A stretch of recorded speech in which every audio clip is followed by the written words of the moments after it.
Assalamualaikum warahmatullahi wabarakatuh. Saya Meliawati Adelina Mayangsari, NIM B2170246.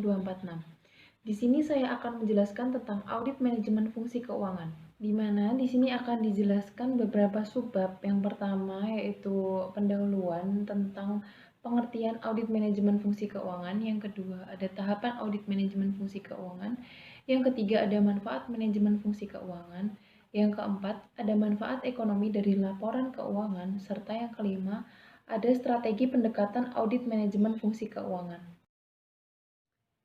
Audit itu sendiri merupakan proses pengumpulan dan evaluasi data dan informasi untuk disandingkan dengan kriteria atau aturan perusahaan yang berlaku. Audit keuangan berarti suatu pengumpulan dan evaluasi data keuangan, yang mana data-data keuangan tersebut mencakup data laporan keuangan perusahaan seperti laporan biaya, laporan hasil pemasaran, dan sebagainya yang berkaitan dengan keuangan suatu perusahaan. Sedangkan audit fungsi keuangan adalah suatu pengumpulan dan evaluasi data serta informasi yang bertujuan untuk disandingkan dengan keuangan perusahaan serta untuk dinilai kesesuaiannya dengan standar atau aturan yang berlaku. Apabila data tersebut tidak sesuai dengan standar atau aturan yang berlaku, maka data tersebut akan menjadi sebuah temuan. Dalam audit manajemen, temuan ini tidak menjadi opini tetapi akan menjadi rekomendasi. Kalau audit internal tidak mengeluarkan opini, opini hanya dikeluarkan oleh audit eksternal, sedangkan audit manajemen akan mengeluarkan rekomendasi.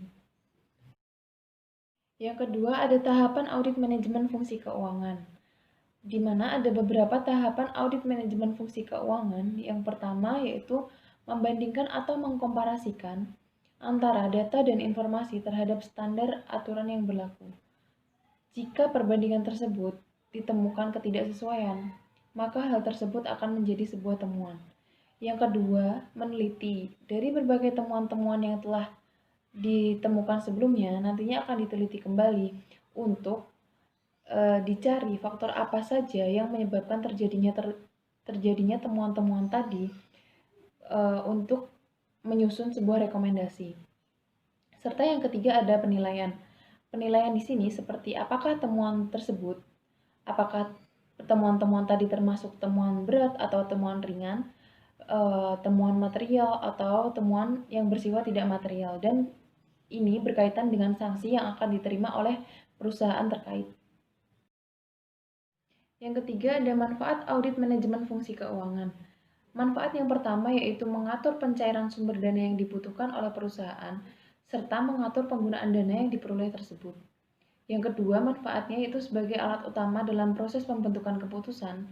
Serta yang ketiga, untuk menyatakan pendapat mengenai kewajaran yang bersifat material. Dan manfaat yang terakhir yaitu mengevaluasi dan memeriksa keefektifan dan keefisienan bagian keuangan dalam pemberian pengarahan dan penelitian keuangan yang mencakup seluruh organisasi perusahaan termasuk pelaksanaan di berbagai unit. Yang keempat ada manfaat ekonomi dari laporan keuangan. Yang pertama, manfaat dalam akses pasar modal. Apabila laporan keuangan tersebut sudah diaudit oleh audit internal atau audit manajemen, maka akan terjadi keefisienan informasi. Keefisienan informasi merupakan tingkat akurasi informasi keuangan yang lebih baik. Jadi, apabila menanamkan modal, laporan keuangan sudah dilakukan dan audit manajemen fungsi keuangan sudah dilakukan, maka informasi-informasi di dalam laporan akan menjadi lebih efisien atau tingkat akurasinya lebih baik. Yang kedua, ada biaya modal lebih rendah. Biaya modal dalam audit fungsi keuangan sangat penting. Yang ketiga, ada manfaat penangguhan inefisiensi dan kecurangan. Yang kelima, ada strategi pendekatan audit manajemen fungsi keuangan. Adapun beberapa strategi pendekatan, yang pertama yaitu pendekatan audit laporan keuangan, di mana data dan informasi yang diaudit tersebut berasal dari laporan keuangan perusahaan. Yang kedua, strategi pendekatan melalui audit kepatuhan. Audit kepatuhan itu sendiri merupakan audit kinerja atau apakah sudah sesuai dengan target yang ditetapkan sebelumnya atau belum. Yang ketiga ada pendekatan melalui audit operasional, yaitu yang melihat keefektifan, dan keefisienan sistem pengendalian internal perusahaan tersebut.